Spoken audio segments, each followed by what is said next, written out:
Audio Jungle.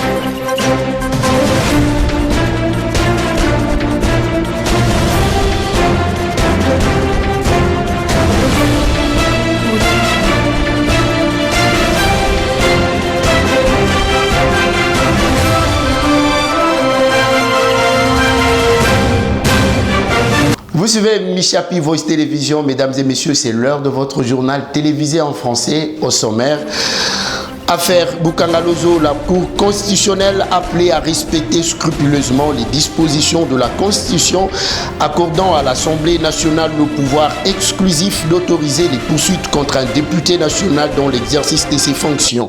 Tout de suite dans ce journal, l'intervention du premier vice-président de la Chambre basse du Parlement. Les nouvelles venant de Goma ne sont pas bonnes. La ville connaît une période dominée par la recrudescence de l'insécurité. En dépit de la justice populaire, le banditisme urbain ne fait que déranger la quiétude des paisibles citoyens. Les détails dans quelques instants. Ouvrons notre journal avec cette information. La FEC salue l'engagement de la première ministre Judith Suminwa lors d'une rencontre à la primature. Robert Mulumba lui a soumis les préoccupations des opérateurs économiques, notamment sur l'environnement, des affaires et les allègements fiscaux. Je vous prie de suivre les explications avec le président de la FEC au sortir de leurs échanges. Nous avons partagé avec elle, elle nous a écoutés. Et puis elle nous a promis qu'elle va nous recontacter pour trouver les solutions adéquates. Étant donné que les points qu'on avait amenés étaient trop nombreux, il faut du temps pour qu'elle étudie aussi avec son cabinet et puis faire appel à nous pour nous proposer des pistes de solutions des problèmes que nous avons dans le secteur privé, particulièrement sur le climat des affaires. Oui, concernant particulièrement ce qui se passe à l'Est, vous savez qu'il y a les membres ou opérateurs économiques membres de la Fédération centrale du Congo qui sont installés non seulement dans les zones aujourd'hui occupées injustement, et installés aussi dans le reste de la République. Et sur ce point-là, nous étions venus aussi rencontrer Madame la Première ministre pour voir dans quelle mesure nous pouvons fonctionner sur le plan fiscal avec ces sociétés-là qui sont en train de subir aujourd'hui à l'Est où leurs activités sont soit fermées, soit pillage, ou avec les différents frais fixes qu'ils sont en train de supporter chaque semaine et chaque mois. C'est ainsi qu'on a préféré venir rencontrer Madame la Première ministre pour... C'est un des problèmes qu'on a abordé. Elle nous a écoutés et elle a promis que la solution adéquate va nous être proposée dans les semaines qui suivent.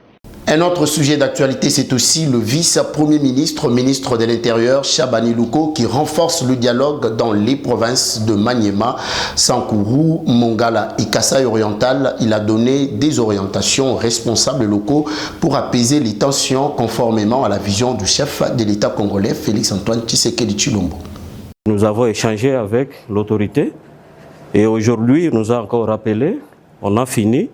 On est arrivé à un consensus qui va garantir la paix et la sécurité et la stabilité aussi des institutions au niveau de notre province. C'est pour cela que nous remercions et nous rendons les hommages les plus déférents à son Excellence, Monsieur Félix-Antoine Tshisekedi Tshilombo, président de la République, père de la démocratie, qui permet que la démocratie puisse gagner partout et régner. Poursuivant sa mission, le vice-premier ministre Chabani a ensuite reçu le bureau de l'Assemblée provinciale du Sankourou. Grâce à ce qu'ils ont qualifié de sage conseil prodigué par le ministre, les membres du bureau ont résolu de collaborer de manière harmonieuse avec leur président. Ils se sont engagés à ce que toutes les initiatives au sein de l'Assemblée respectent le cadre légal et prennent en compte les impératifs sécuritaires.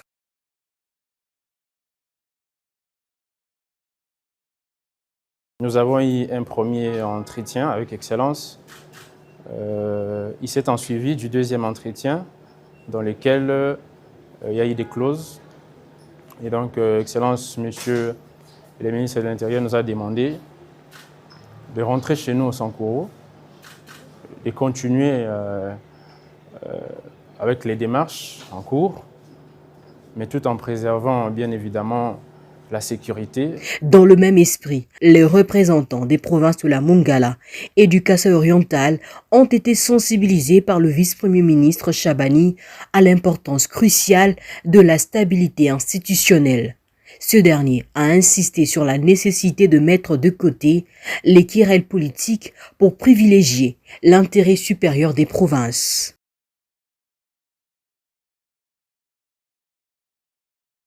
Le vice-premier ministre et le ministre de l'Intérieur nous avaient invités.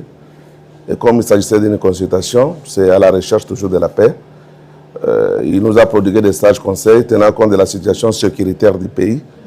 Nous avions été conseillés de mettre un peu de l'eau sur nos verres. Et le président aussi a été utilement conseillé. Tout cela pour chercher la sécurité de notre pays que prend le chef de l'État. On sort ni vainqueur ni vaincu. C'est la Mongala qui gagne parce qu'on est ensemble, nous sommes une famille et c'est le pays qui cherche toujours à se relancer à travers des consultations utiles. Nous remercions le vice-premier ministre pour ses assises et nous en sortons vraiment très fiers. Merci.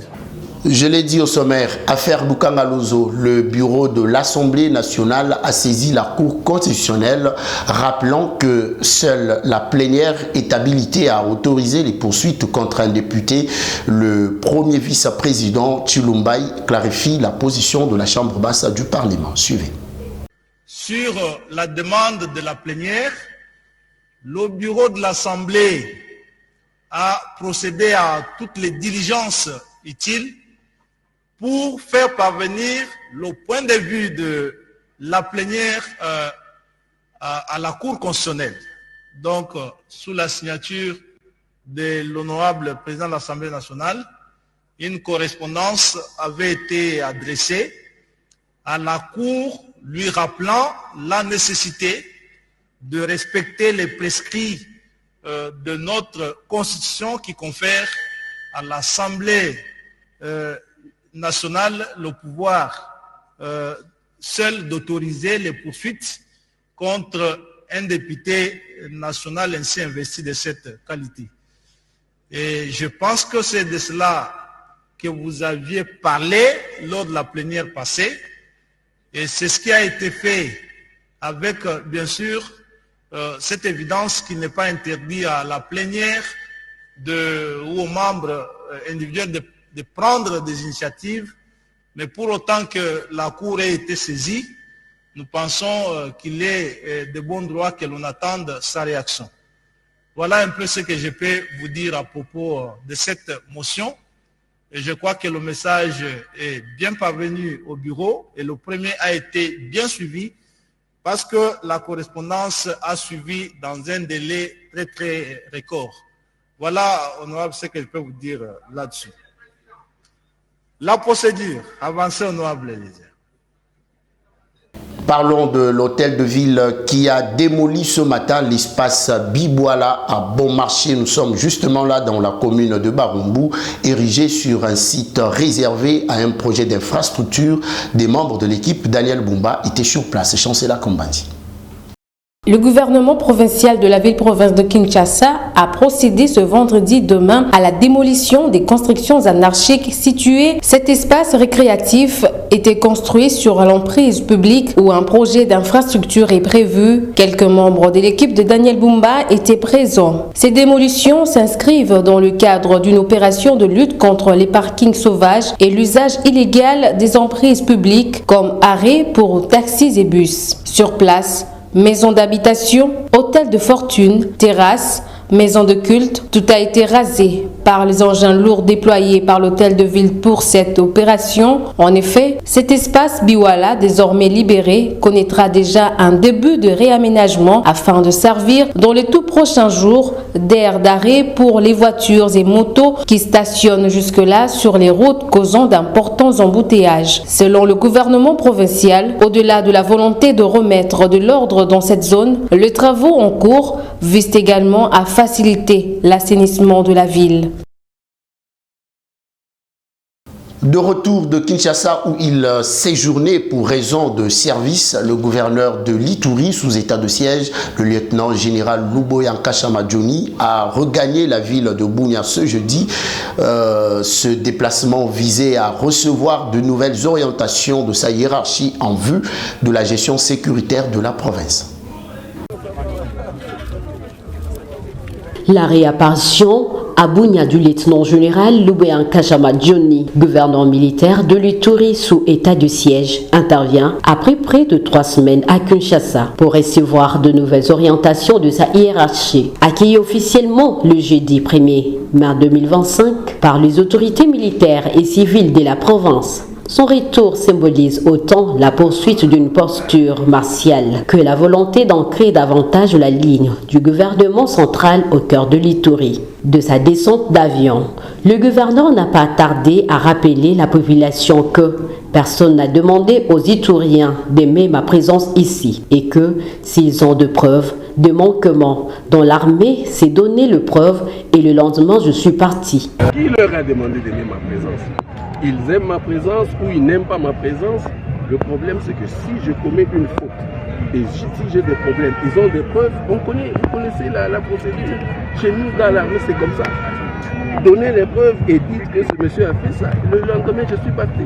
Sinon, je vais travailler pour lui jusqu'à mon... Sur le plan sécuritaire, Luboya Nkashama Johnny a souligné que sur les 5 territoires, 4 sont complètement sécurisés et que seul Djougou reste sous la menace de groupes armés, notamment dans sa partie ouest riche en minerais. La seule chose qui nous manque, c'est la sécurité. Et même si on parlait de sécurité, aujourd'hui, sur les 5 territoires, nous avons 4 territoires qui sont complètement sécurisés. Il ne reste plus que Djougou. Avant, nous avions des problèmes à Djougou, je peux dire ouest, disons dans les mines. Et aujourd'hui, nous avons tous déployé des hommes jusqu'à Galaï. Et donc, nous avons toute cette sécurité-là dans les mines. Mais par contre, de l'autre côté, ça, ce sont des manifestations du côté ouest où nous avions déjà évolué. Malheureusement, il y a eu quelques attaques. Mais nous sommes très sûrs.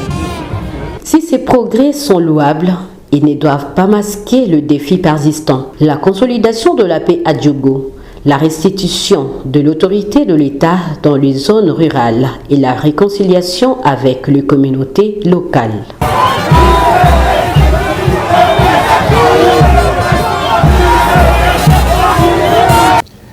La criminalité bat son plein à Goma où ces actes de violence et de pillage deviennent quasi quotidiens. Dans la nuit du 2 mai 2025, le quartier Ndosho a été la cible d'une nouvelle attaque de banditisme armé, illustrant l'insécurité grandissante qui ronge la ville malgré la recrudescence de la justice populaire. La ville de Goma, chef-lieu de la province du Nord Kivu, semble désormais livrée à elle-même. La criminalité s'y installe comme une réalité ordinaire presque tolérée. Meurtres nocturnes, vols à main armée, pillages à répétition. Chaque jour, le silence des autorités intrigue. Dans la nuit du jeudi 1er à ce vendredi 2 mai 2025, c'est le quartier Ndosho qui a une fois de plus payé le prix de cette insécurité grandissante. Plusieurs maisons ont été la cible des bandits lourdement armés, opérant avec une audace déconcertante. Plus inquiétant encore, ces criminels n'attendent plus la tombée de la nuit pour s'aimer la terreur. Certains opèrent désormais en plein jour, défiant ouvertement les forces de l'ordre. Et pourtant, la police est là, présente mais silencieuse. L'armée elle aussi est dans la ville. Mais pour quel résultat? Face à ce climat d'abandon, les populations commencent à se faire justice elles-mêmes. Dans plusieurs quartiers, la montée de la justice populaire est un signal fort, un cri d'alarme lancé par une population lasse d'attendre une sécurité qui ne vient jamais. Poursuivons notre journal avec cette information. La bourgmestre de la commune de Goma, Hélène Moukadissi, a présenté à la presse un groupe de présumés malfrats dont un enseignant accusé d'abus graves sur des mineurs. Une affaire choquante qui lance le débat sur la protection de l'enfance et la vigilance parentale. Parlons de la présence croissante des enfants de la rue appelés Maïbobos qui inquiètent à Goma, accusés de vols et de viols. Ils sont devenus un facteur d'insécurité. La bourgmestre de la commune de Goma sous l'AFC, Hélène Moukadissi, lance un appel. Tout parent doit récupérer son enfant. La rue n'a jamais mis au monde. Suivez ce commentaire. La crise sécuritaire à Goma prend désormais un tour particulièrement tragique avec l'essor de Maïbobo, ces enfants de la rue devenus acteurs d'une insécurité sournoise et imprévisible. Vol à l'arraché, cambriolage et plus atroce encore, viol collectif leur sont aujourd'hui attribués, jetant la population dans une angoisse diffuse qui tutoie le désespoir. Ces mineurs errants, délaissés par un environnement familial et social défaillant, ont trouvé dans la délinquance un moyen de survivre, hélas aussi de terroriser. Le témoignage afflue, commerce pillé en plein jour, habitations fouillées à l'heure du dîner, jeunes femmes agressées sur les artères du centre-ville. Face à ces fléaux, Hélène Moukadissi, bourgmestre de la commune de Goma, tire la sonnette d'alarme. Tout parent doit récupérer son enfant. La rue n'a jamais mis au monde. Sans une prise en charge globale et coordonnée, c'est tout Goma qui risque de basculer dans une insécurité plus grave encore, où la violence de plus faible devient le symptôme d'un échec collectif.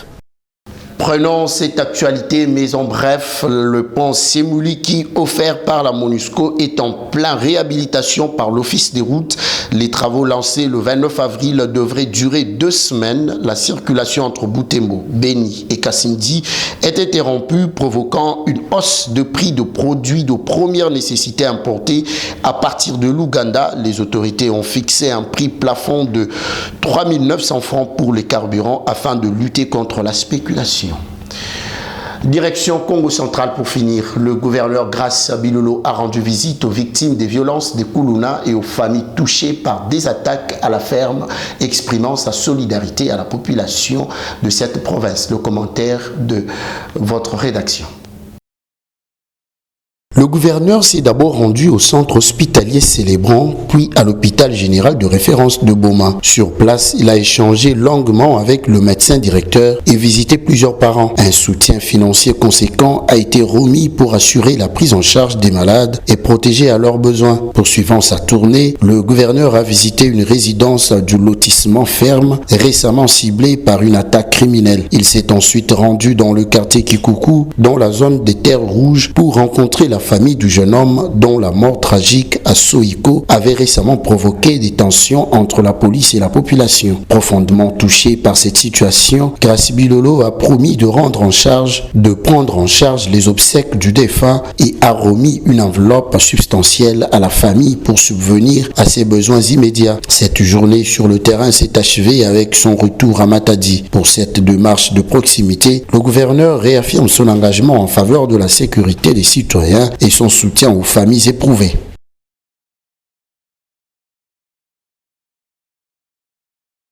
Allez, c'est fini pour ce journal, mais pour vous qui nous avez pris en cours de diffusion, voici l'essentiel à retenir.